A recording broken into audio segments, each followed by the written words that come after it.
Hello, natural professionals. I'm Shawn Tuttle, your mindful productivity coach, all about helping liberate you from the habits and patterns that are keeping you from realizing your dreams. Today's video is on daylight savings time, namely, when is it? Tools for the location independent and anyone who's got clients or regular calls outside of the country. And 3, a mindfulness exercise for anyone who kind of bitches and moans about losing an hour. So for those who are like me, who kind of forget these things and forget what, spring forward, fall forward, spring back, fall back, whatever.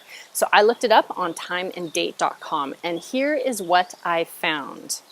For most of the US and Canada, daylight savings time is on March 9th. However, not for Arizona and Hawaii. For most of Mexico, April 6th. For most of Europe, March 30th. For most of Southeast Asia, China, and Japan, no change. And for Australia and New Zealand, they are ending their daylight savings time on April 6th.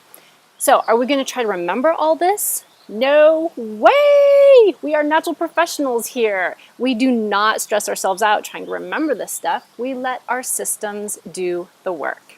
Which brings me to number 2. Here are 3 tools for the location-independent person or anyone who has regular calls, clients of people who are outside of the country.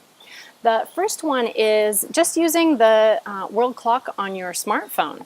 There's a place in there where you can enter in cities and it will tell you what time it is there right then. So this is a good one for what time is it right now, but that doesn't really help you with scheduling. So scheduling tools, your iCal calendar defaults to entering the time in your current time zone.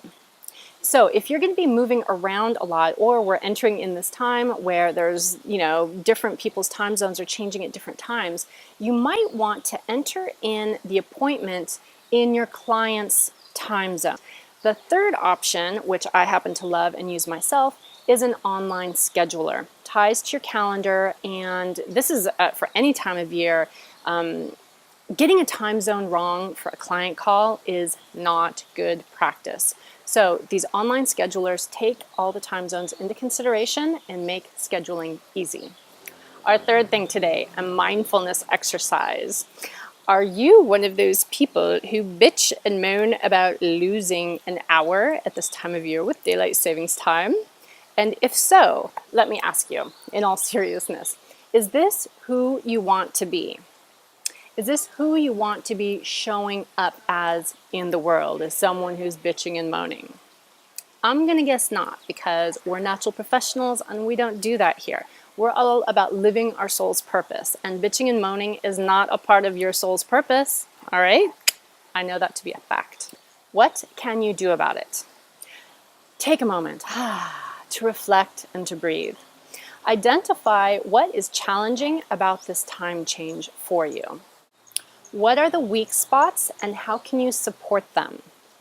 One way to look at it is the first week after daylight savings time begins. Think of that as a transition week and treat it a little bit differently. Don't just treat it as business as usual. If the time change leaves you feeling tired at the end of the day, how can you work with that a bit more? Maybe you don't leave activities that require significant mental brain juice for late in the day. Maybe you don't schedule any really important appointments at the end of the day. Maybe you get in a power nap in the afternoon. Again, think of this as a transition week. What can you do to help that transition happen a little more quickly and a little more smoothly? If getting up in the morning is hard for you, how can you make your morning go a little more smoothly? Maybe you go to bed a little bit earlier.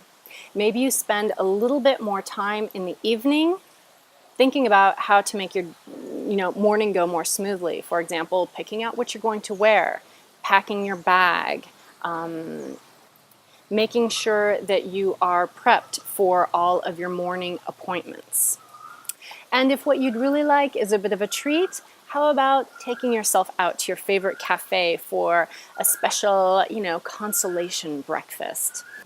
Giving yourself a little extra TLC in that transition week after the time change will help keep you in your flow and stay rooted in your heart so you'll be in a place to give more love to the world. That's it for today. Remember to stay natural and make every day bring your soul to work day.